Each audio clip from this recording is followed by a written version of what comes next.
Un segundito. Vamos a compartir pantalla. Bien, acá estamos.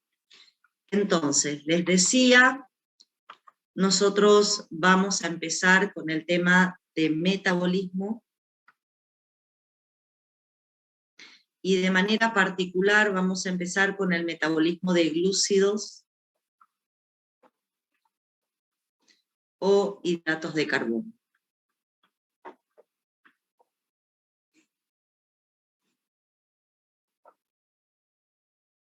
Este es el metabolismo con el cual vamos a iniciar.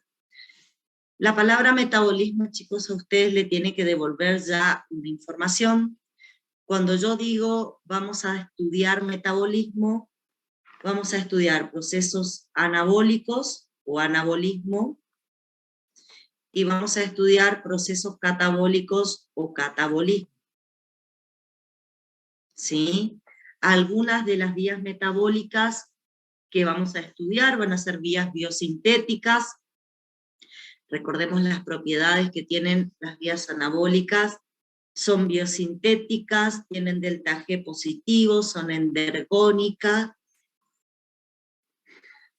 son reductivas, utilizan un cofactor reducido en particular, que es el NAT-fosfato reducido. Ese lo van a necesitar siempre que realicen vías anabólicas. Y en el caso de las vías catabólicas, a ver si lo recordamos, eran vías degradativas, con delta G negativo, espontáneas, exergónicas, oxidativas. Usaban cofactores oxidados que se iban a reducir y iban a llevar su energía potencial al metabolismo mitocondrial, ¿sí? Bueno, estos conceptos ya tienen que estar claros para ustedes porque son parte de lo que vamos a ir viendo en las próximas clases. Dentro del metabolismo de glúcidos, hoy vamos a empezar con una de las vías, que es la glucólisis, ¿sí? Como su nombre lo dice, glucólisis es una vía oxidativa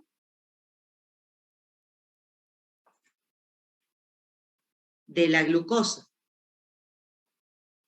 Y si yo les digo que es una vía oxidativa de la glucosa, indirectamente les estoy diciendo que vamos a catabolizar la glucosa para sacarle la energía. Ustedes saben que todas las vías oxidativas son vías catabólicas, y acá la palabra lisis justamente les está diciendo que la glucólisis es una vía catabólica. La segunda clase de esta semana vamos a ver la gluconeogénesis.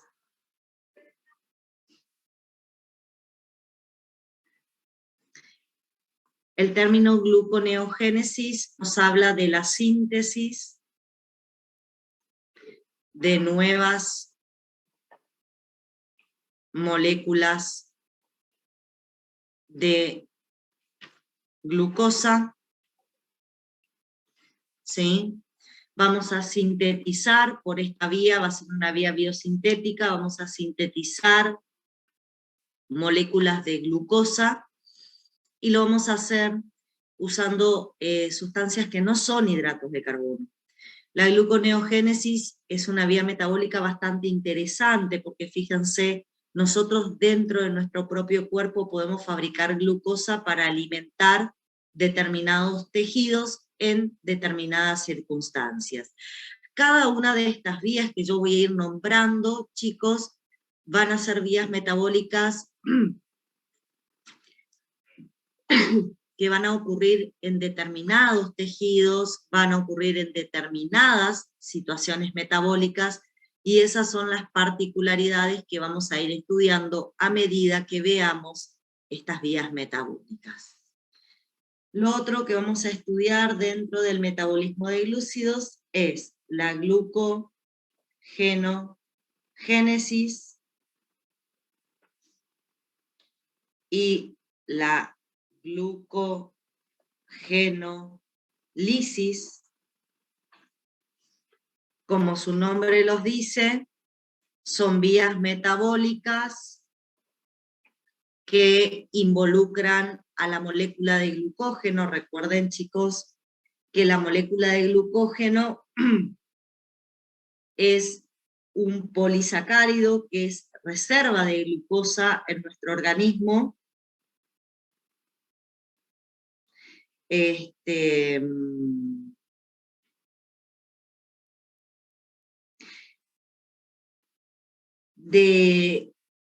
Digamos, de alguna manera, nosotros podemos fabricar y almacenar glucógeno en el hígado y en el músculo, y ese almacenamiento de glucógeno va a servir para disponer glucosa también en determinados momentos cuando nuestro organismo no la pueda disponer desde la dieta. O sea que va a haber un momento donde hagamos la síntesis de glucógeno, que es la primera de las vías, y vamos a aprender cómo se realiza, y la segunda es el catabolismo, la ruptura del polisacárido, que es el glucógeno. Es otro proceso metabólico que vamos a estudiar. El siguiente proceso metabólico que vamos a estudiar dentro del metabolismo de glúcidos es la vía de las pentosas.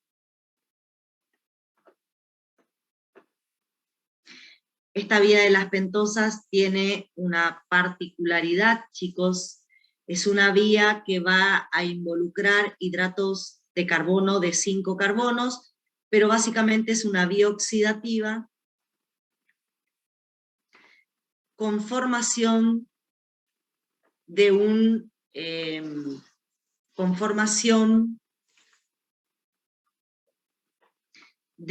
un cofactor que para nosotros va a ser muy importante, que es la formación del NAT-fosfato reducido, ya que el NAT-fosfato reducido formado en esta vía metabólica va a ser necesario para todos los procesos biosintéticos que después realicemos dentro de nuestro organismo. Van a ver que básicamente oxidamos pentosas para formar este NAT-fosfato reducido, que después va a ser fundamental para los procesos de tipo biosintéticos, ¿sí? Y finalmente vamos a hablar del metabolismo de otras exosas, y cuando digo otras exosas, la idea es diferenciar esta vía de la glucólisis, porque la glucólisis justamente es una vía que va a catabolizar exosas, va a catabolizar glucosa en particular, y acá, por este metabolismo que vamos a ver, vamos a oxidar, por ejemplo, fructosa y galactosa,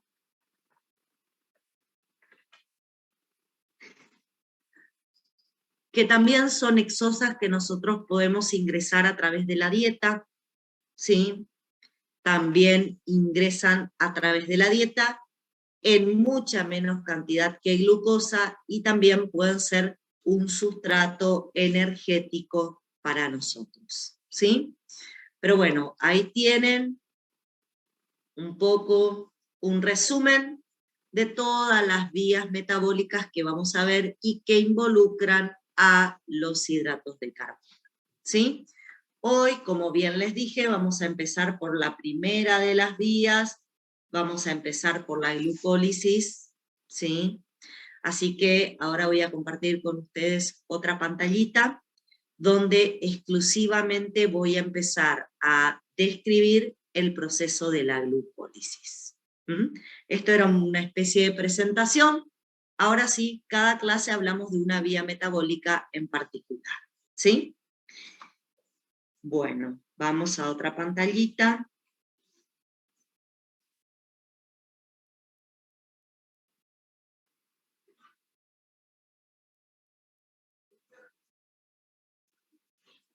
Un segundito. Fantástico, ya estamos acá. Nos organizamos.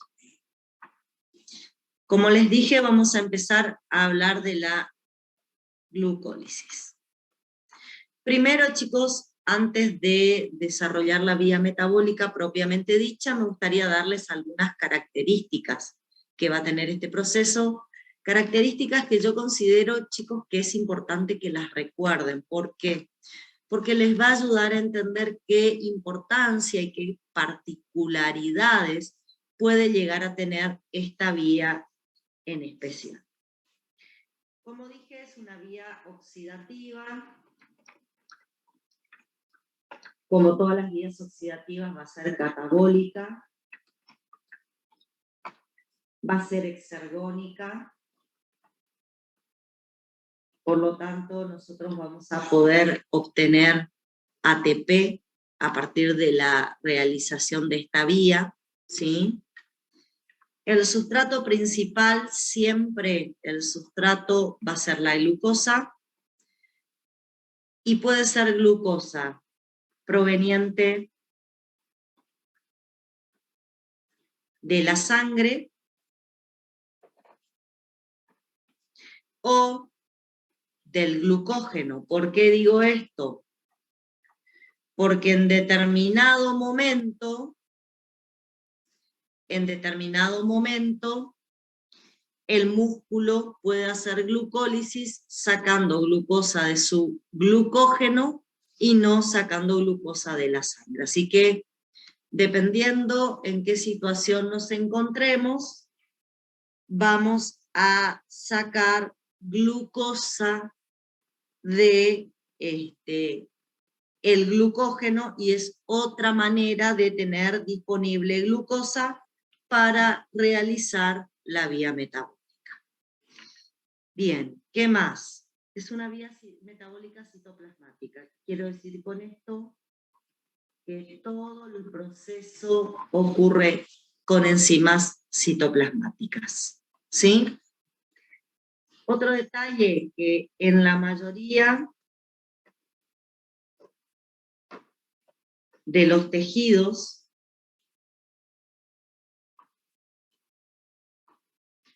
ocurre en ayuno y en posingesta. O sea, en la mayoría de los tejidos, en ambas situaciones metabólicas, puedo llevar adelante la glucólisis. Ustedes me van a decir, sí, pero profe, en posingesta hay más glucosa en sangre, y tienen razón. Cuando estamos en posingesta hay mucha más glucosa en sangre que cuando estamos en ayuno. Pero eso no significa que cuando estemos en ayuno no hay glucosa sanguínea. O sea, hay tejidos que pueden usar la glucosa de la sangre para realizar glucólisis, tanto cuando estamos en ayuno como también cuando estamos en posingesta. Un ejemplo de esto es el glóbulo rojo, que en general solamente puede usar glucosa como fuente de energía, y lo usa tanto cuando está en ayuno también como cuando estamos en situación de posingesta. ¿Sí? Bien.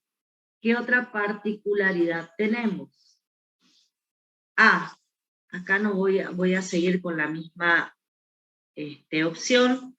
¿Por qué? Porque hay una excepción. Pero hay una excepción. ¿Y cuál es la excepción? La excepción es el hígado y el tejido adiposo,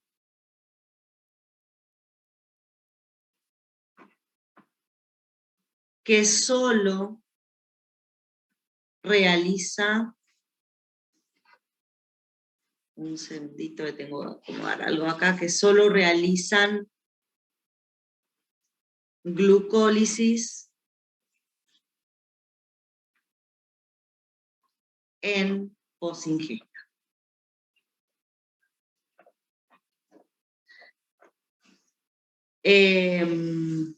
Quizás, a ver, vamos, para que quede prolijo.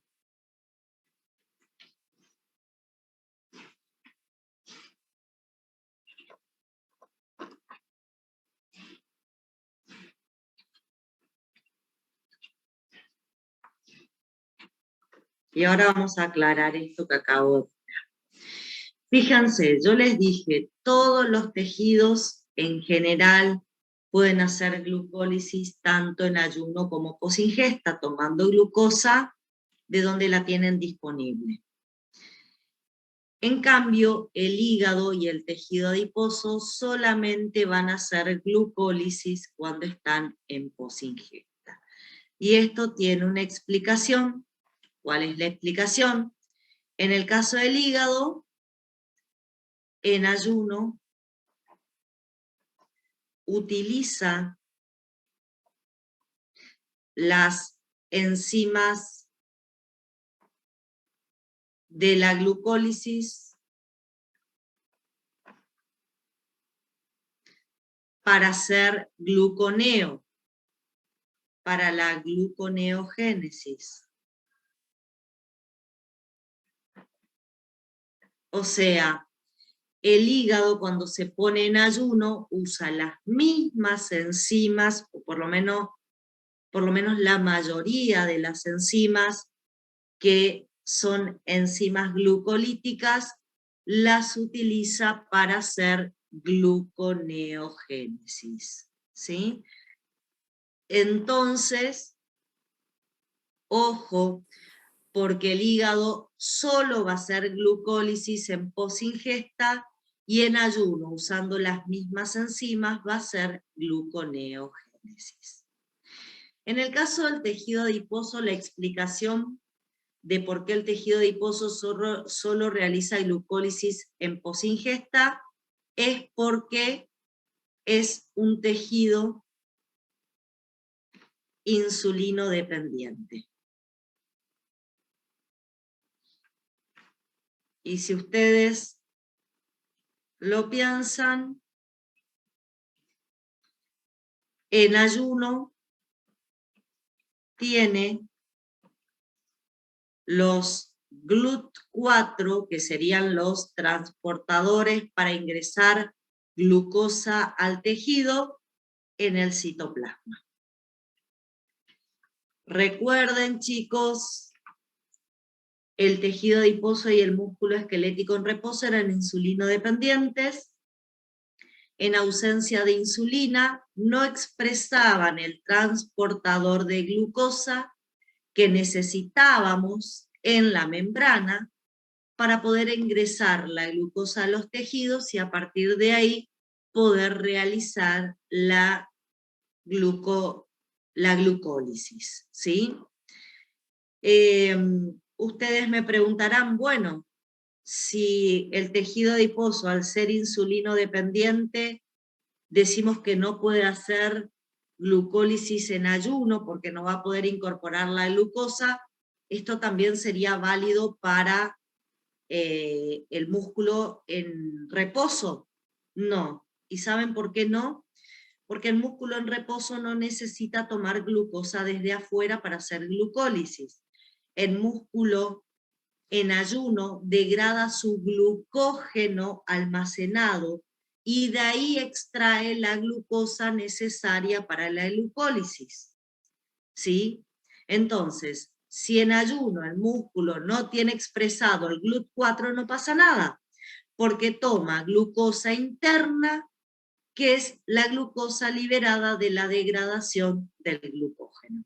Así que en ese caso, vamos a decir que el músculo sí va a poder hacer glucólisis en ayuno y también en posingesta. En ayuno toma la glucosa del glucógeno, en posingesta expone el GLUT4 y toma la glucosa de la sangre.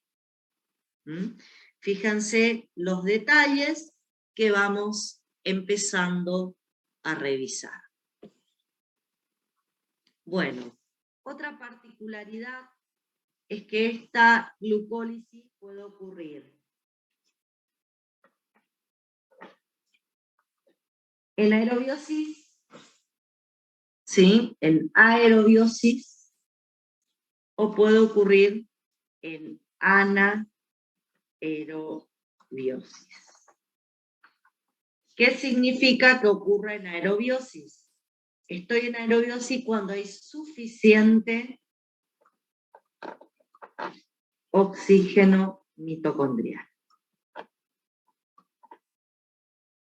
O sea, cuando tengo suficiente oxígeno dentro de la mitocondria como para poder hacer cadena de transporte de electrones, cuando tengo suficiente oxígeno, la glucólisis se va a realizar de un modo que vamos a denominarla aeróbica o en aerobiosis, y la particularidad es que el producto en condiciones aeróbicas van a ser 2 moléculas de piruvato. Cuando hacemos glucólisis en presencia de suficiente cantidad de oxígeno dentro de la mitocondria, el producto de esa glucólisis son 2 moléculas de piruvato. 2 moléculas de piruvato que van a continuar, que continúa su oxidación en mitocondria. Y si ustedes repasan, a ver, ¿cómo continuaba el piruvato su oxidación en mitocondria? A ver si se acuerdan de primera. Entraba a la mitocondria y ahí lo primero que sufría era una descarboxilación oxidativa del piruvato, ¿lo recuerdan? Primero teníamos una descarboxilación oxidativa del piruvato, luego hacíamos ciclo de Krebs con el acetil-CoA y después hacíamos cadena respiratoria y fosforilación oxidativa. Eso sí estamos en condiciones aeróbicas. Por glucólisis llegamos a piruvato y el piruvato tiene la particularidad de poder entrar a la mitocondria y seguir con el proceso oxidativo. Ahora, la otra situación es que estemos en anaerobiosis. ¿Cuál va a ser la condición de anaerobiosis? Hay ausencia o disminución de oxígeno mitocondrial o no tenemos mitocondria. Ustedes me van a decir, profesora, ¿existe la posibilidad de que una célula carezca de mitocondrias? Sí, chicos, el glóbulo rojo no tiene mitocondrias. Por lo tanto, el glóbulo rojo no realiza cadena respiratoria, fosforilación oxidativa, ciclo de Krebs, porque directamente no tiene mitocondrias. ¿Está? Entonces, cuando estoy en un tejido donde hay ausencia o disminución del oxígeno mitocondrial, o directamente no tenemos mitocondrias, hacemos glucólisis en condiciones anaeróbicas y el producto son 2 moléculas de lactato o ácido láctico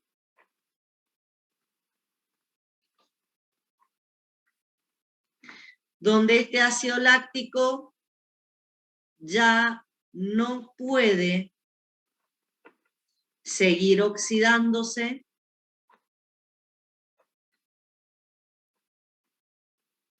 y nosotros lo perdemos por orina. Es hidrosoluble y se pierde por orina y así sale al exterior como un desecho de nuestro organismo.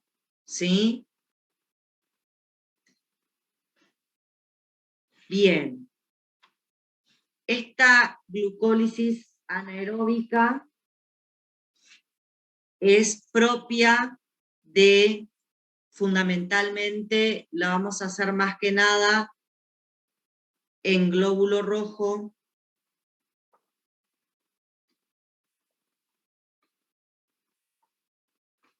y en músculo en actividad física intensa. Aunque, chicos, recuerden que la glucólisis anaeróbica se puede hacer en cualquier tejido que esté en hipoxia. Cualquier tejido que por alguna causa no tenga suficiente oxígeno va a realizar glucólisis anaeróbica. Pero en donde siempre vamos a ver glucólisis anaeróbica es en el glóbulo rojo, primero porque el glóbulo rojo no tiene mitocondrias, entonces es imposible que lleve adelante cualquier proceso mitocondrial, y en el músculo en actividad física intensa, porque la particularidad del músculo en ese momento es que tiene bajos niveles de oxígeno, o sea, insuficientes como para poder realizar el metabolismo mitocondrial. Pero como dije, cualquier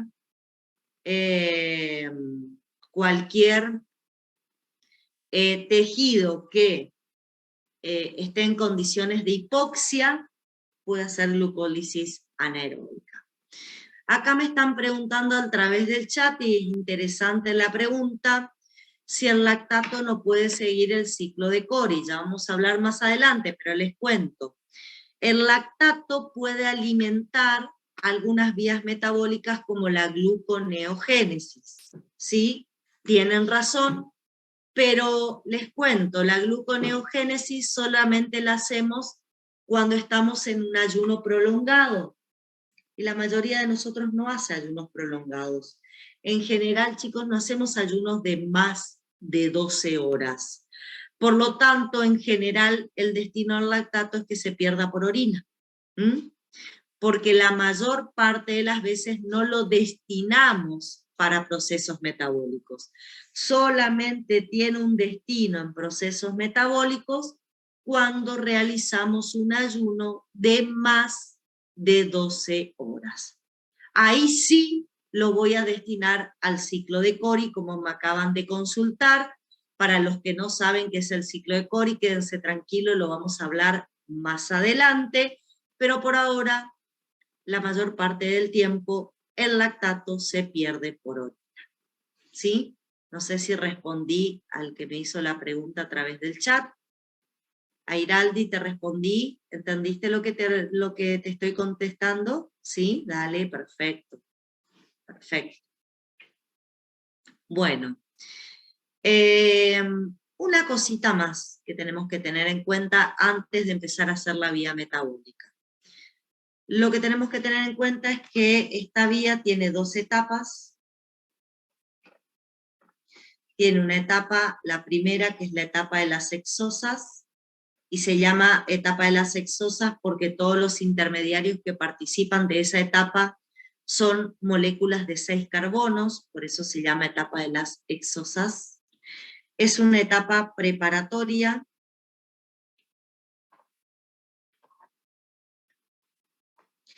Y, acá les va a sonar raro, con gasto de energía. A ver, sí, chicos. Yo sé que al comienzo dije que esta vía era una vía exergónica, que era una vía biosintética, que era una vía catabólica, perdón. Y que la particularidad de las vías exergónicas es que normalmente liberan energía. Por lo que por ahí nos suena un poco raro que yo les diga que vamos a tener una ganancia de energía. ¿Está? Pero bueno, sí, hay un mínimo gasto en la etapa de las exosas, un mínimo gasto. Vamos a ver que después en el balance energético final lo que va a haber es una ganancia pura de ATP, pero acá hay un mínimo gasto donde lo que hacemos es preparar a la molécula de glucosa para que en su proceso oxidativo libere toda la energía que tiene en el interior. Por eso, en esta etapa de las exosas vamos a tener un mínimo consumo de ATP. Y después la segunda etapa, que la vamos a llamar etapa de las triosas, se va a llamar así porque todos los intermediarios que van a participar de esta etapa tienen 3 carbonos en su conformación, y la particularidad de esta etapa de las triosas es que va a ser la verdadera etapa oxidativa y donde va a ocurrir la síntesis de ATP. ¿Está? La verdadera síntesis de ATP ocurre en esta etapa que es la etapa de las triosas. ¿Estamos? ¿Alguna pregunta hasta acá? ¿Algo que quieran que les vuelva a explicar, que necesiten que yo les responda? ¿Vamos bien? ¿Sí? Bueno, fantástico. Entonces, hechas todas estas aclaraciones, vamos a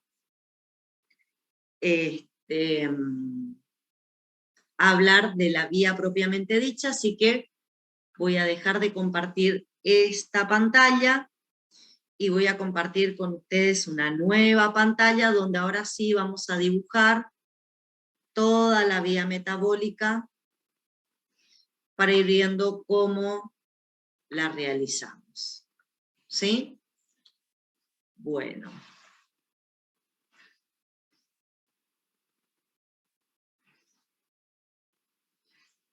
Bien. Empezamos entonces con la glucólisis propiamente dicha. En general yo les dije que la glucosa, las moléculas de glucosa que nosotros íbamos a usar para realizar la glucólisis eran moléculas que íbamos a tomar de la sangre, ¿sí? En sangre, las moléculas de glucosa van a estar circulando porque son sustancias hidrosolubles. Para que esas moléculas hidrosolubles ingresen al citoplasma de cualquier tejido, este es el citoplasma de cualquier tejido, yo necesito que en la membrana de ese tejido exista una proteína transportadora de glucosa que es el GLUT. Ustedes, chicos, van a estudiar los diferentes GLUTs, ¿sí? Hay diferentes tipos de GLUTs. Hay los GLUT1, los 2, los 3, los 4, los 5, los 6, cada uno va a tener su característica, son transportadores de glucosa ubicados en diferentes tejidos, los van a ver en seminario, y lo que tienen que tener presente es que en general la mayoría de estos GLUTs están ubicados en la membrana celular. Ahí están siempre. Sin embargo, bajo determinadas circunstancias, hay algunos que van a estar en citoplasma y solo se van a expresar en presencia de insulina, como es el caso del GLUT4. Pero si no, siempre están en la membrana. Son transportadores de glucosa a favor de gradiente, por lo que van a permitir el ingreso de glucosa al interior del citoplasma de los diferentes tejidos, y a partir del ingreso de glucosa a los tejidos, lo primero que hacemos con la glucosa es fosforilarla. La fosforilación se hace por una reacción irreversible con gasto de ATP, y esa fosforilación lo que provoca es que la glucosa ya no pueda volver a salir de la célula porque queda de algún modo inhabilitada para volver a usar el GLUT, que es el transportador de glucosa en la membrana. Una vez que fosforilamos la glucosa, queda retenida la glucosa adentro de nuestros tejidos, ¿sí? Esta reacción irreversible Esta fosforilación de glucosa puede ser llevada adelante por dos enzimas diferentes. Esto puede ser llevado adelante por una enzima llamada exoquinasa, o puede realizarse por una enzima llamada glucoquinasa. La exoquinasa es una enzima que está en todos los tejidos. La vamos a encontrar como enzima en todos los tejidos de nuestro cuerpo. Sin embargo, la glucoquinasa es exclusiva del hígado y de las células betas pancreáticas. La otra diferencia que podemos encontrar entre estas dos isoenzimas que van a catalizar la misma reacción química es que la exoquinasa tiene un bajo Km por la glucosa, en cambio la glucoquinasa tiene un alto Km por la glucosa. ¿Y esto qué significa, chicos? Significa que la exoquinasa va a tener más afinidad por la glucosa que la glucoquinasa. Y eso lo que va a determinarnos es que la glucoquinasa solamente va a ser la fosforilación de la glucosa cuando tengo altas concentraciones de glucosa. Solamente en situación de post-ingesta funciona la glucoquinasa. Solamente en situaciones de altas concentraciones de glucosa funciona la glucoquinasa, porque tiene la particularidad de tener baja afinidad con la glucosa, y eso lo sé porque tiene un alto Km por la glucosa. ¿Se entendió esto que les acabo de decir con respecto al Km y con respecto a cuándo va a actuar una de las enzimas y cuándo va a actuar la otra? Profe, ¿puede repetir cuándo actúa en ingesta y en post-ingesta y en ayuno? Bueno, como la exoquinasa tiene bajo Km y alta afinidad, la exoquinasa actúa siempre. En cambio, la glucoquinasa, como tiene alto Km y baja afinidad, solamente actúa en posingesta, cuando hay mucha glucosa, por la baja afinidad, la glucoquinasa. ¿Sí? Bien.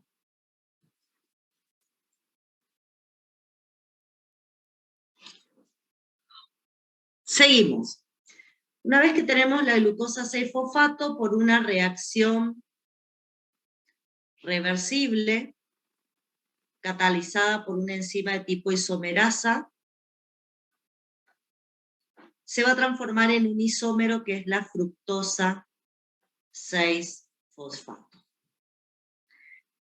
Y esta fructosa 6-fosfato se va a volver a fosforilar por una reacción irreversible con gasto de ATP nuevamente, y me va a formar la fructosa 1,6 difosfato. La enzima que va a catalizar esta reacción se llama fosfofructoquinasa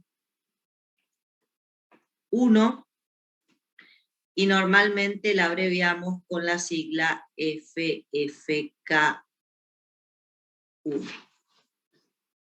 Bien, una vez que volvemos a fosforilar la fructosa y formamos la fructosa 1,6 difosfato, hemos concluido la etapa de las hexosas, y como pueden ver, en la etapa de las hexosas todos los intermediarios son moléculas de 6 carbonos y hay gasto de ATP en todo este proceso. Una vez que tengo la fructosa 1,6 difosfato formada, esta fructosa se va a dividir en triosas, la vamos a romper, y si ustedes tienen una hexosa, ¿cuántas triosas pueden formar? Recuerden, la hexosa tiene 6 carbonos, ¿cuántas triosas pueden formar si rompen una hexosa? Y normalmente podemos formar 2 triosas, bien, ¿sí? 2 triosas. Vamos a formar la dihidroxiacetona fosfato y el gliceraldehído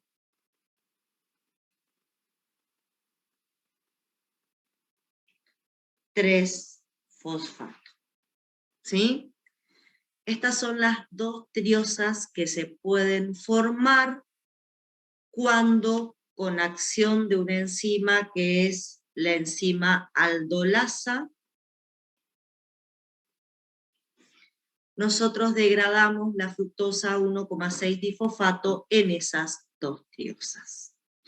Bien, acá vamos a empezar la etapa de las triosas, y hay una pequeña cuestión que tienen que fijarse.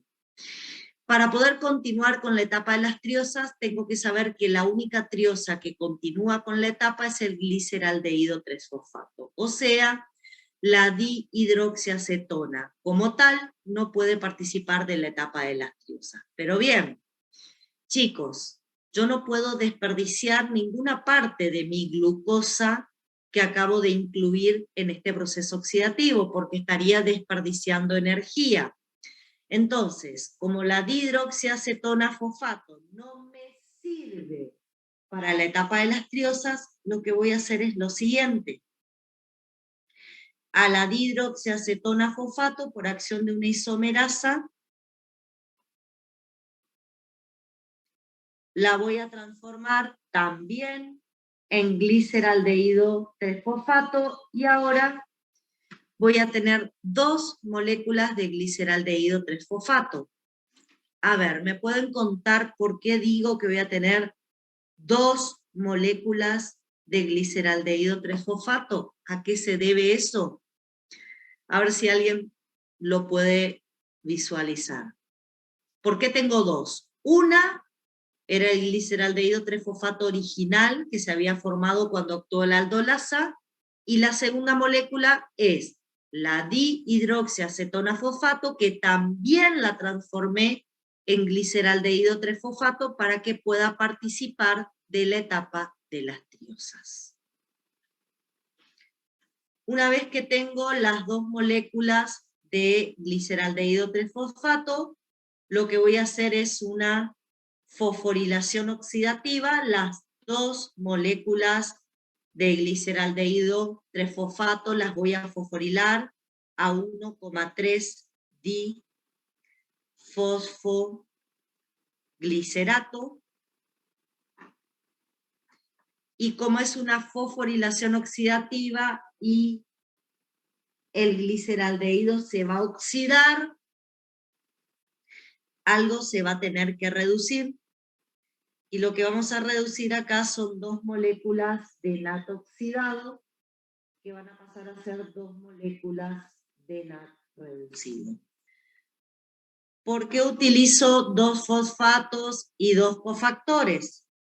Porque son 2 moléculas de sustratos que se están oxidando, se están fosforilando oxidativamente, y me van a dar 2 moléculas de 1,3 difosfoglicerato a partir de esta fosforilación oxidativa. La enzima que va a catalizar esta fosforilación oxidativa es la gliceraldehído deshidrogenasa.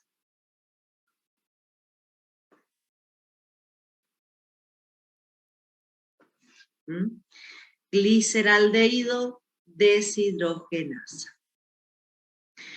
Bueno, una vez que tengo el 1,3 difosfoglicerato, lo que vamos a hacer es continuar el proceso, y el paso siguiente es una reacción química muy particular.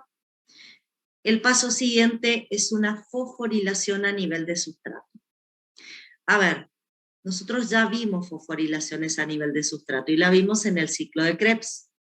¿Cuál era la particularidad de una fosforilación a nivel de sustrato? Eran procesos donde generábamos moléculas de alta energía. Yo acá, para realizar esta fosforilación a nivel de sustrato, voy a tomar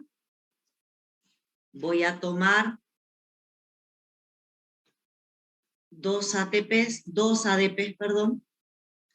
los voy a transformar en 2 ATPs, y las 2 moléculas de 1,3 difosfoglicerato se van a transformar en 2 moléculas de 3 fosfoglicerato.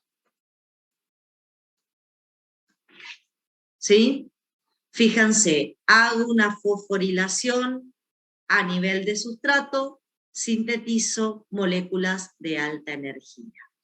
Acá todo lo que yo haga lo hago por duplicado porque son 2 sustratos los que van a reaccionar enzimáticamente y la enzima en este caso es la fosfoglicerato quinasa.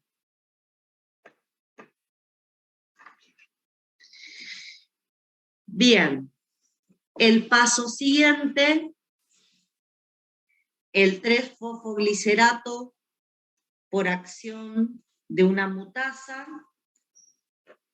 por una reacción reversible, se va a transformar en 2 moléculas de un isómero, que es el 2-fosfoglicerato.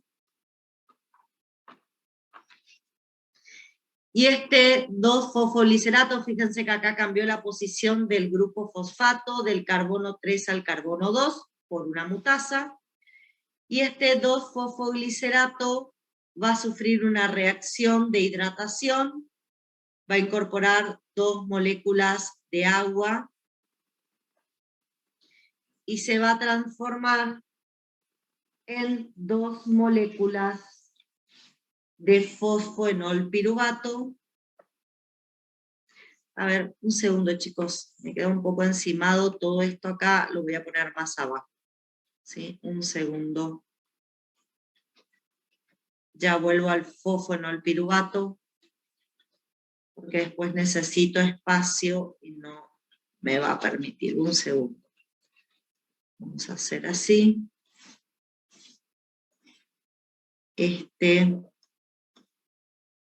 Por la mutasa,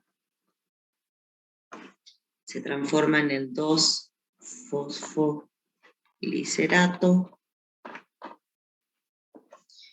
Y por 2 moléculas de agua que se incorporan, se transforma en el fosfoenol piruvato. Y todo es por duplicado, son 2 moléculas, y acá son 2 moléculas de fosfoenol piruvato. Ahora sí. Bueno, la enzima que catalizaba la formación del fosfoenol piruvato era la enolasa. Finalmente, el fosfoenol piruvato, por una reacción irreversible, que va a ser una nueva fosforilación a nivel de sustrato, que me va a permitir la ganancia de ATP a partir de ADP.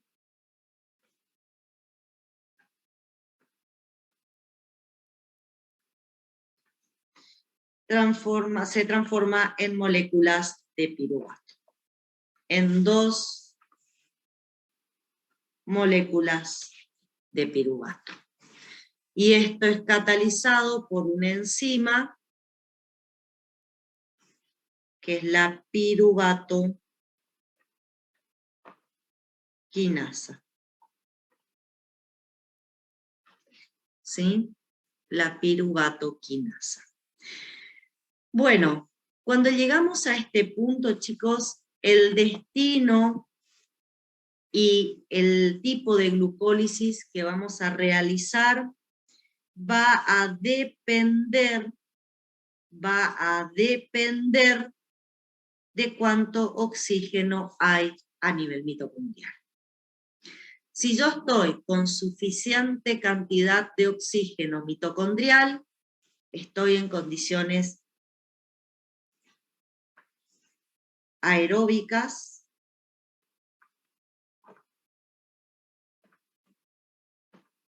si estoy en esas condiciones, el piruvato va a entrar a la mitocondria y va a seguir el metabolismo mitocondrial que ustedes ya conocen. Y el producto de mi glucólisis aeróbica son 2 piruvatos. El producto de mi glucólisis aeróbica son 2 piruvatos. Si, como en el glóbulo rojo, no hay mitocondria, o como el músculo esquelético en actividad física intensa no tiene suficiente oxígeno mitocondrial, este piruvato no se va a meter en la mitocondria, sino que va a realizar un proceso más, se va a transformar en lactato, en 2 moléculas de lactato, por un proceso que va a tomar los NAT reducidos en la etapa de las triosas. Ese NAT reducido va a ser tomado en esta reacción, se van a oxidar y de esa manera el piruvato se va a transformar en lactato por la enzima lactato deshidrogenasa,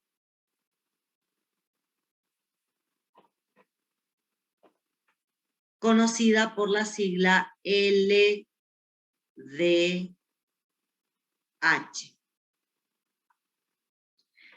Entonces, ¿cuándo no termino en piruvato? ¿Cuándo termino en lactato? Cuando no tengo suficiente oxígeno a nivel mitocondrial o no tengo mitocondria, hago metabolismo anaerobio y el piruvato se transforma en 2 lactatos, reoxidando el NAT reducido en la vía mitocondrial. Reoxido el NAT reducido en la vía mitocondrial. Reoxido el NAT reducido en la etapa de las triosas, es decir, disculpen. No va el NAT a la mitocondria, sino que en condiciones anaeróbicas, el NAT, que antes en condiciones aeróbicas debería ir a la mitocondria, acá se reoxida en el pasaje de piruvato a lactato, por la lactato deshidrogenasa. Si ustedes recuerdan, nosotros estudiamos a la lactato deshidrogenasa, chicos. Vimos que la lactato deshidrogenasa tenía varias isoenzimas. ¿Se acuerdan? Había 5 isoenzimas diferentes para la lactato deshidrogenasa, con ubicaciones diferentes. Si ustedes repasan, ahí pueden saber todos los tejidos que pueden llegar a ser glucólisis anaeróbica. Fíjense que la lactato deshidrogenasa está ampliamente distribuida en distintos lugares, en distintos tejidos, y eso hace que pueda encontrarse en glóbulo rojo, en músculo, en hígado, en cerebro, en leucocitos, en médula adrenal, y en esos tejidos yo pueda hacer glucólisis anaeróbica. Así que fíjense, acá hay un detalle, chicos. No solo tiene que haber poco oxígeno o estar ausente la mitocondria, sino que tengo que tener lactato deshidrogenasa presente para poder hacer metabolismo mitocondrial. ¿Sí? Necesito lactato deshidrogenasa para que se pueda realizar metabolismo mitocondrial. ¿Está? Professora, eu tenho uma dúvida. Sí. La transformación de un 3-difosfoglicerato en 3-fosfoglicerato es reversible o irreversible? Es reversible. Ah, ok, gracias. La transformación es reversible. ¿Alguna otra pregunta?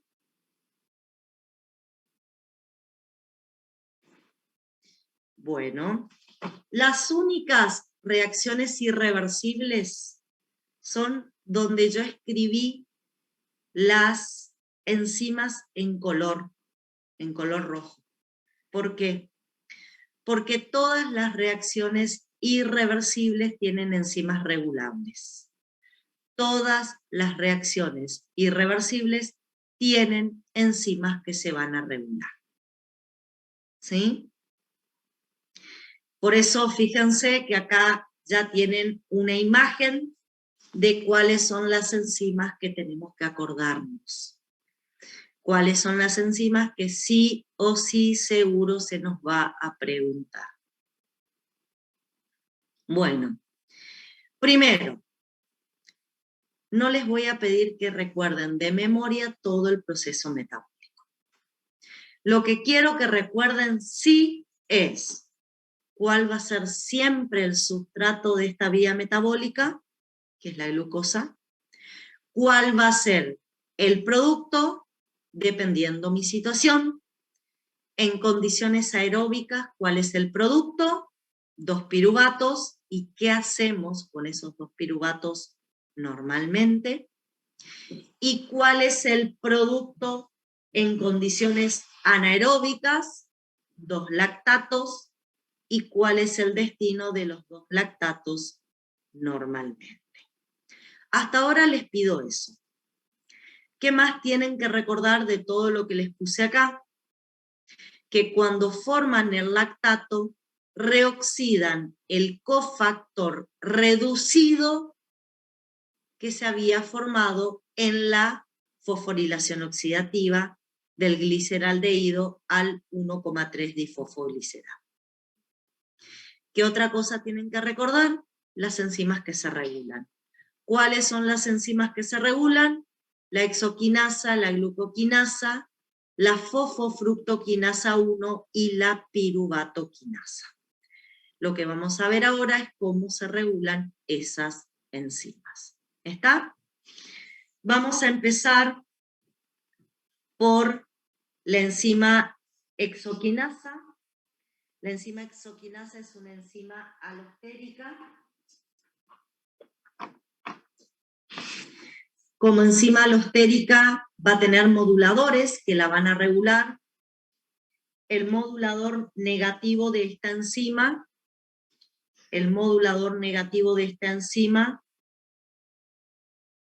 es la glucosa 6-fosfato. Este es el modulador negativo de la hexoquinasa. Y me van a preguntar ustedes cuál es el modulador positivo. No tiene modulador positivo. Ahora bien, recuerden lo siguiente. ¿Qué implicaba? Profe, perdón, yo no vi cuál era el regulador negativo. La glucosa 6-fosfato, el producto de la reacción. Es el modulador negativo. Para poder entender cómo funciona o cómo se regula esta enzima, chicos, ustedes tienen que recordar cómo hacíamos una regulación alostérica. Recuerden que las enzimas alostéricas eran enzimas que podían estar tensas o relajadas, ¿sí? ¿Qué hace un modulador negativo con la enzima? La pregunta sería, si no tengo modulador positivo, ¿cómo se relaja la enzima? ¿Cómo relajamos cualquier enzima alostérica si no hay un modulador positivo. Recuerden que las enzimas alostéricas también se relajaban por aumento de sustrato. Entonces, esta enzima, la exoquinasa, cuando aumenta la glucosa en el citoplasma de la célula, se va a relajar. Cuando aumenta el producto de la reacción, que es la glucosa 6-fosfato, se va a tensar y va a disminuir su actividad catalítica. ¿Está?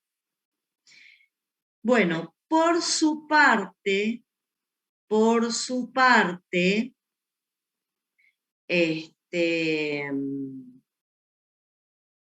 la glucoquinasa también tiene una regulación y es diferente.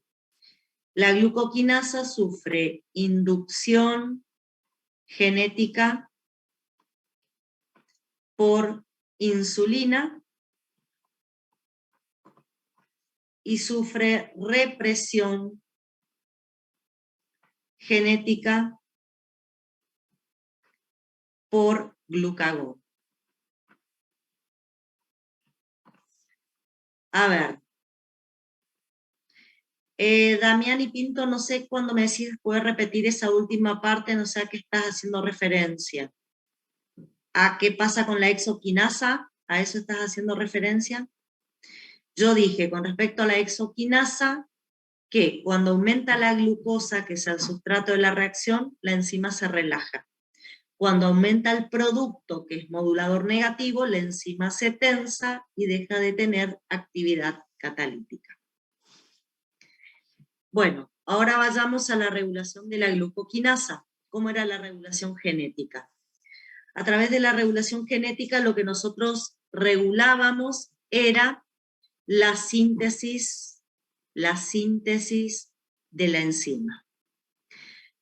En presencia de insulina, en posingesta, chicos, la insulina va a través de la cascada de las MAP quinasas, va a inducir la transcripción del gen de la glucoquinasa, por lo tanto el hígado y las células betas del páncreas van a tener glucoquinasa cuando estemos en posingesta. Cuando estemos en ayuno y aparezca el glucagón, recuerden, el glucagón tenía un receptor 7-TMS asociado a GS, activaba PKA, y a través de la activación de PKA, el glucagón lo que va a provocar es la fosforilación de la proteína CREP, que es un factor de transcripción, y a través de la fosforilación de la proteína CREP va a reprimir la transcripción de genes de la glucoquinasa. Al reprimir la transcripción de genes, la glucoquinasa no se sintetiza y eso implica que el hígado y las células betas del páncreas, cuando nosotros estamos en ayuno, no tienen presente a la glucoquinasa. La glucoquinasa solamente va a existir, va a estar presente solamente cuando estemos en posingesta. Y fíjense lo que yo les dije. El hígado solamente hace glucólisis cuando estamos en posingesta. Y es en el único momento donde la glucoquinasa va a estar presente en el citoplasma del hígado. En ayuno ni siquiera la sintetizamos. Sí, el factor de transcripción en la cascada de las MAP quinasas es la ELK1. Exacto. Perfecto.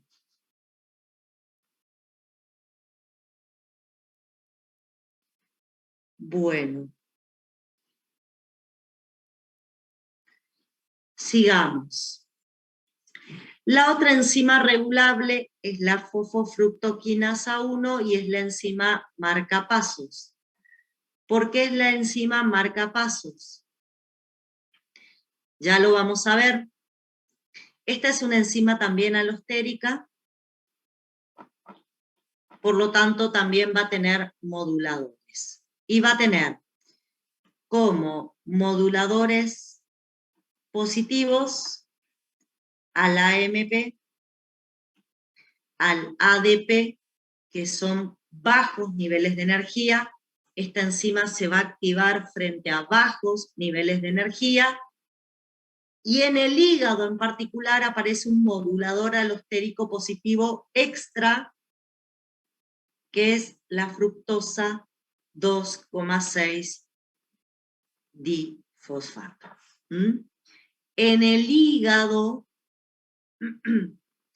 aparece un modulador alostérico extra, que es la fructosa 2,6 difosfato.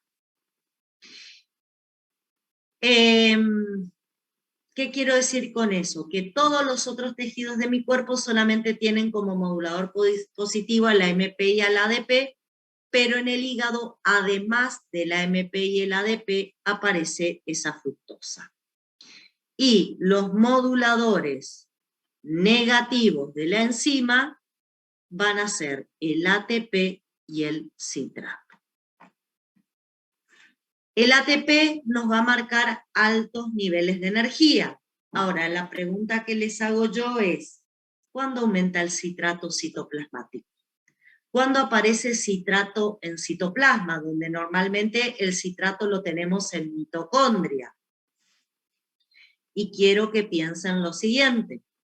Cuando el metabolismo mitocondrial se inhibe, y se inhibe por altos niveles de ATP, aumenta el citrato mitocondrial, y como el citrato es un punto de fuga, puede salir al citoplasma, aumentar en el citoplasma,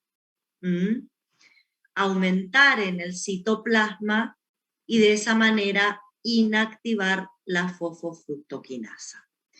Y quiero que vean este detalle. Cuando yo inactivo el ciclo de Krebs, cuando aumenta el ATP y el citrato, la fosfofructoquinasa se va a inactivar y va a empezar a aumentar en el citoplasma de la célula, va a aumentar. Un segundo, chicos, que se me está agotando la batería, y si no, se me va a cortar. Ya sigo con ustedes.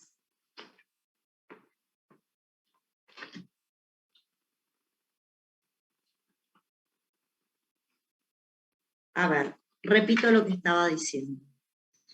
Cuando aparecen los moduladores negativos, inactivo la fosfofructoquinasa, empieza a aumentar en el citoplasma la fructosa 6-fosfato, porque no se puede transformar en fructosa 1,6 difosfato. Al aumentar la fructosa 6-fosfato, como esta reacción es reversible, voy a ir hacia atrás, y también va a empezar a aumentar en el citoplasma la glucosa 6-fosfato. Cuando aumenta la glucosa 6-fosfato en el citoplasma, recuerden que es modulador negativo de la exoquinasa, por lo tanto me va a inactivar la exoquinasa. O sea, ¿por qué la fosfofructoquinasa 1 es considerada una enzima marcapasos? Porque cuando ella se frena, directamente dejo de fosforilar glucosa, y la glucosa, en vez de entrar a la célula, empieza a salir. Fíjense, cuando inactivo la fosfofructoquinasa 1, como es la enzima marcapasos, se me inactivan todos los procesos hacia atrás, y la glucosa, en vez de permanecer dentro de la célula, va a salir para que otro tejido que tenga déficit de energía la pueda utilizar. No la vamos a utilizar en ese tejido, porque ese tejido en particular ya tiene suficiente ATP y no necesitamos seguir oxidando a la glucosa. Bueno, ¿alguna pregunta hasta acá? ¿Cómo sale la glucosa de la célula? Sale por el mismo GLUT, porque el GLUT es un transportador bidireccional. Mientras la glucosa no se fosforile, porque al no estar activa la exoquinasa, toda la glucosa que entra va a dejar de fosforilarse. Al no fosforilarse la glucosa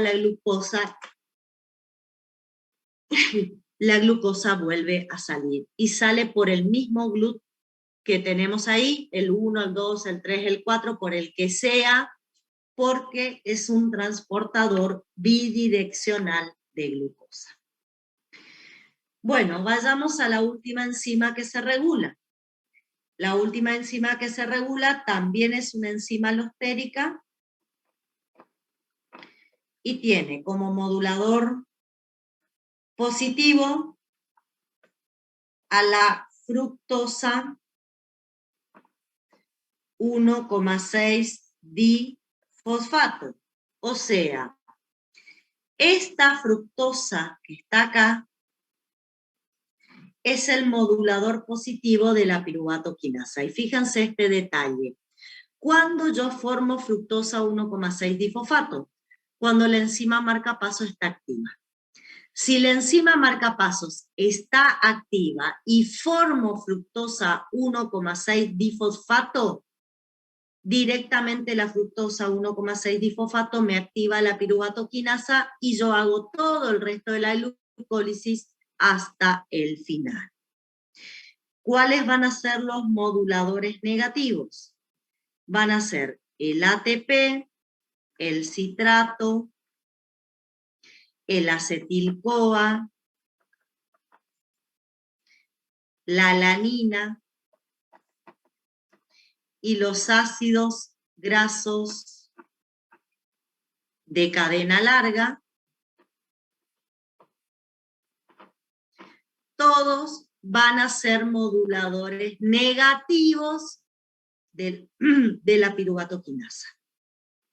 Al ser moduladores negativos, van a frenar en este punto a la vía, y fíjense que también son elementos que me hablan de altos niveles de energía, ¿sí? También cuando tengo altos niveles de energía, inactivo esta otra enzima de la glucólisis. ¿Está? Bueno, estas son las regulaciones, las 4 enzimas que vamos a regular en la glucólisis, ¿sí? Las 4 enzimas que vamos a regular en la glucólisis, y como pueden ver, en su mayoría son enzimas alostéricas, aunque algunas de ellas, como la glucoquinasa, tienen una regulación genética. ¿Preguntas sobre la regulación de la vía? ¿Algo que quieran que les explique sobre la regulación de la vía? Bueno, si no, les voy a contar algo más. Y lo que les voy a contar sobre la glucólisis tiene que ver con el glóbulo rojo. El glóbulo rojo siempre hace glucólisis anaeróbica, siempre genera 2 lactatos.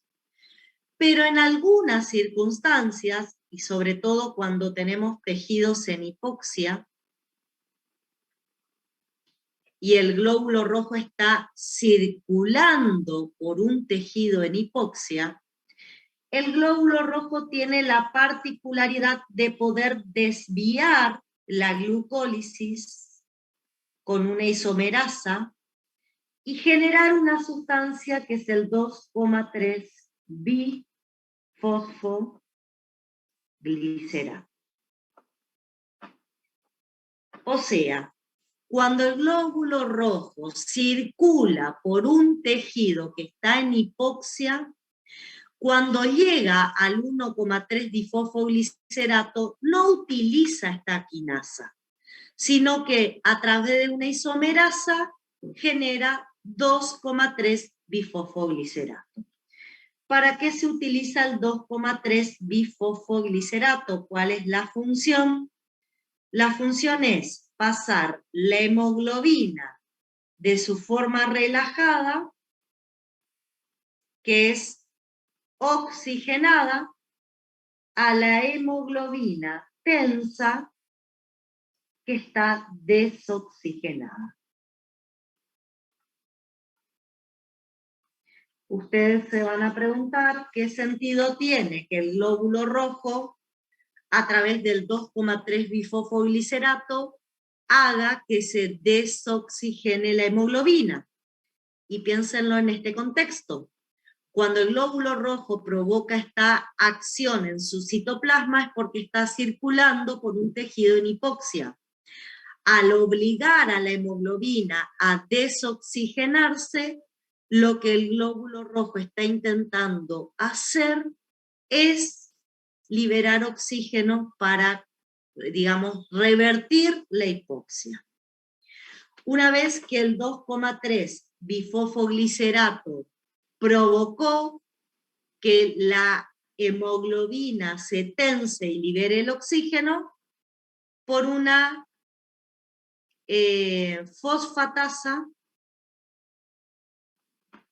el 2,3 bifosfoglicerato se desfosforila, se vuelve a formar el 3-fosfoglicerato, retornamos a la vía glucolítica y finalizamos la vía formando 2 moléculas de lactato.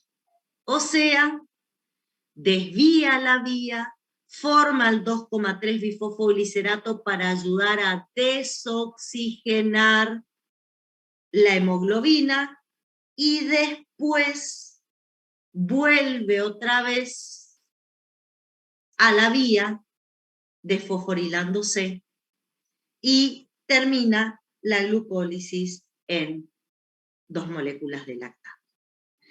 Esa es una capacidad que solamente la tiene el glóbulo rojo y no la puede realizar ningún otro tejido.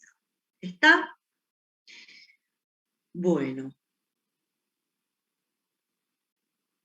Es una particularidad que tiene, es una particularidad que tiene el glóbulo rojo con respecto a su glucólisis. A ver qué están preguntando.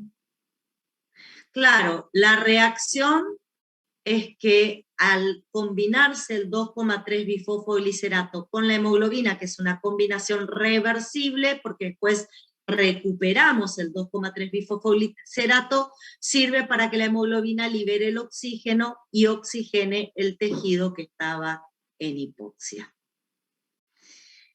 Bueno, vamos a hablar de balance energético. Para poder hablar de balance energético, yo voy a compartir una nueva pantalla con ustedes.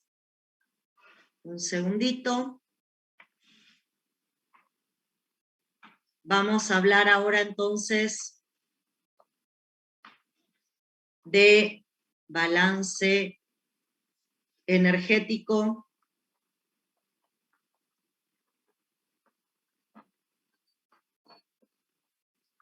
De la glucólisis.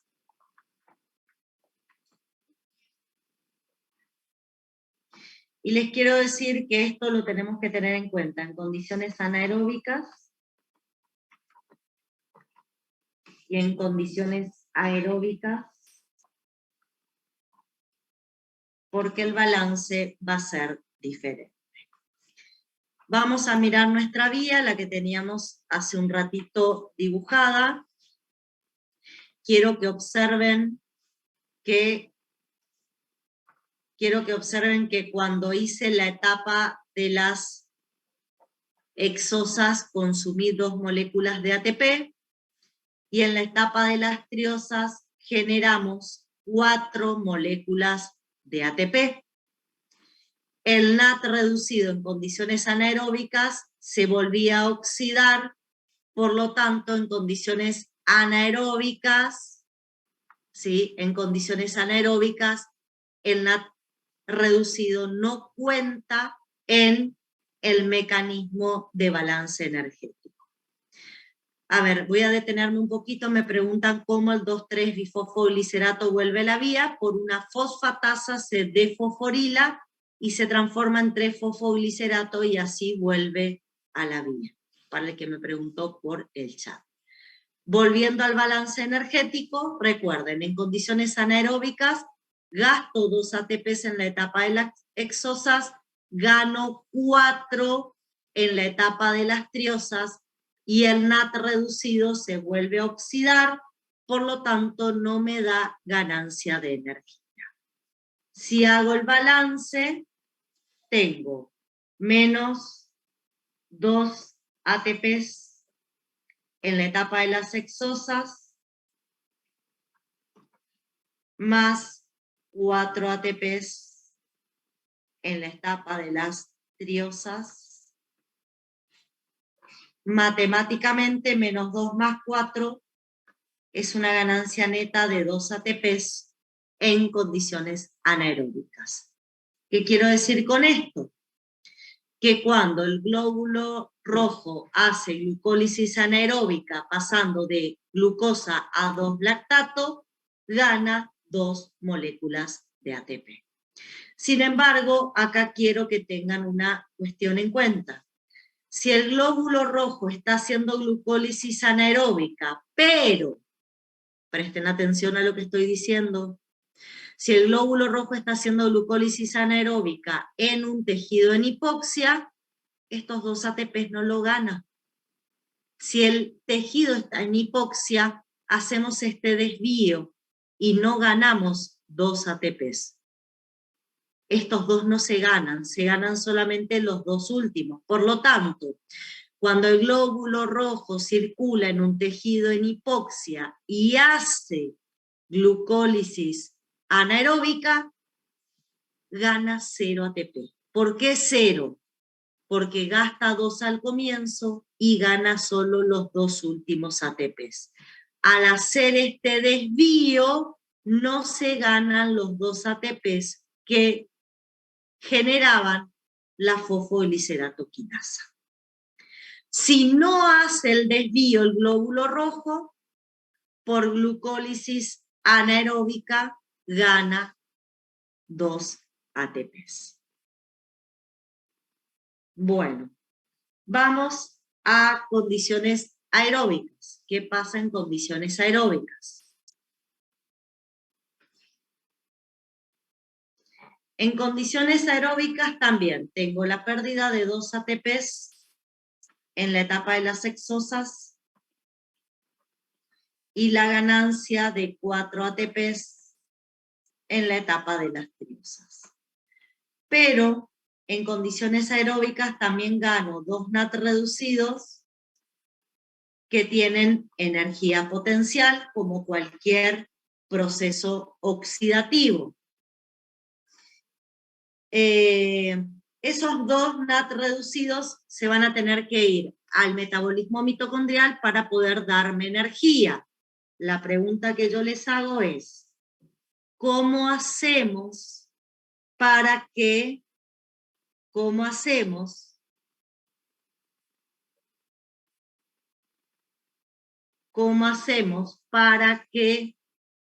esos 2 NAT reducidos entren al metabolismo mitocondrial que necesitábamos en este caso? Acuérdense que los NAT reducidos citoplasmáticos no entraban fácilmente al metabolismo mitocondrial. Vamos a necesitar lanzaderas para entrar al metabolismo mitocondrial. Si usamos la lanzadera de glicerol 3-fosfato,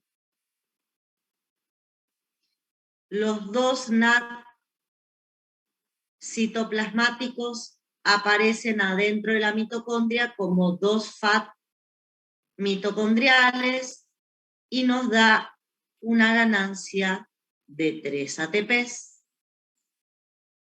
Si usamos la lanzadera malato-aspartato, los 2 NAT citoplasmáticos aparecen en mitocondria como 2 NAT mitocondriales y nos dan 5 ATPs. O sea, dependiendo la lanzadera con las que ingresen los NAT reducidos, puedo ganar 3 o puedo ganar 5 ATPs a partir de esos NAT. Entonces, si hago el recuento, menos 2, más 4, más 3, usando la lanzadera glicerol 3-fosfato, la cuenta me queda 5 ATPs. Y si digo menos 2, más 4, más 5, cuando uso la lanzadera malato-aspartato, la cuenta me quedan 7 ATPs. Con esto, ¿qué quiero decir? Que cuando una célula hace glucólisis aeróbica hasta 2 piruvatos, dependiendo la lanzadera con la que ingresan los NAT reducidos a la mitocondria, puede ganar 5 o 7 ATPs.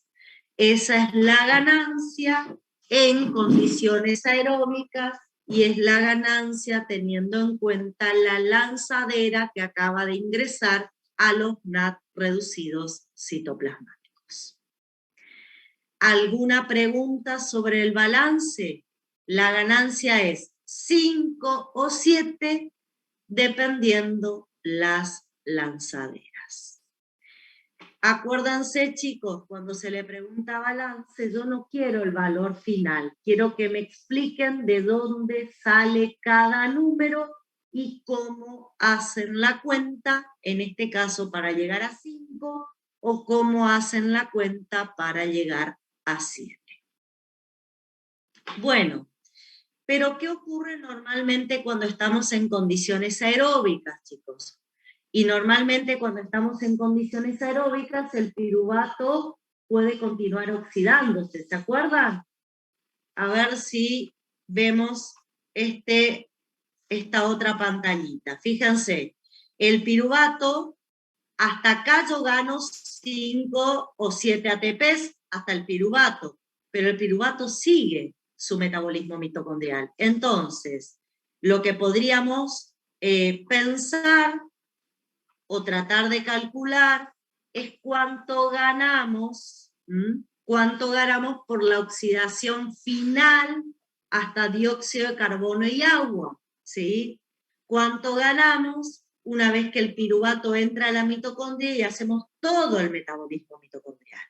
Que eso sería la ganancia por la oxidación completa de una molécula de glucosa. Esta ganancia 5,7 es por la oxidación aeróbica, hasta 2 piruvatos. Si yo quiero ver la oxidación completa, a esta ganancia le tengo que agregar metabolismo mitocondrial.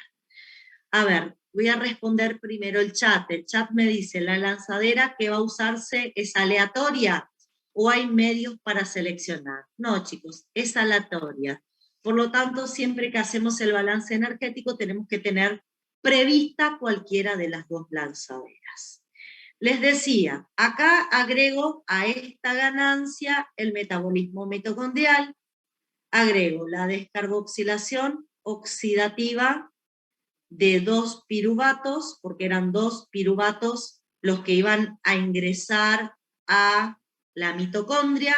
Recuerden que cuando el piruvato se descarboxila oxidativamente adentro de la mitocondria genera un NAT reducido, y si son 2 piruvatos se van a generar 2 NAT reducidos intramitocondriales. 2 NAT reducidos que me van a dar en total 5 ATPs extras. Acá va a haber 5 ATPs extras por los 2 NAT reducidos de los 2 piruvatos mitocondriales. Y vamos a hacer el ciclo de Krebs, pero esto por 2. ¿Por qué digo por 2 el ciclo de Krebs? Porque al haber 2 piruvatos van a haber 2 acetil-CoAs, y al haber 2 acetil-CoA vamos a hacer 2 veces el ciclo de Krebs, y esto va a ser igual a 20 ATPs. ¿Está? Entonces, lo que voy a hacer acá es el balance de la oxidación completa de una glucosa hasta dióxido de carbono y agua.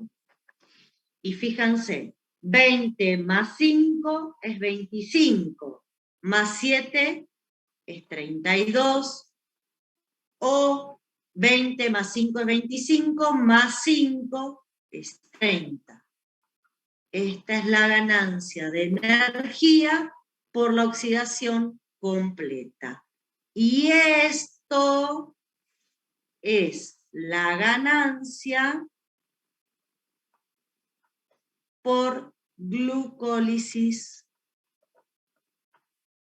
aeróbica únicamente. Ganancia por glucólisis aeróbica únicamente. ¿Sí?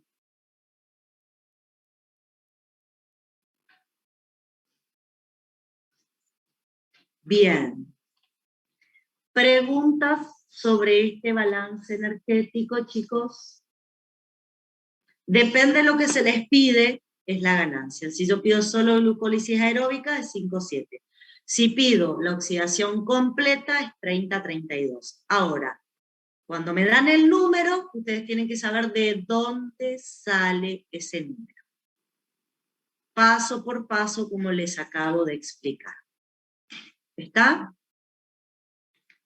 ¿Preguntas? ¿Algo que quieran saber? ¿No hay preguntas?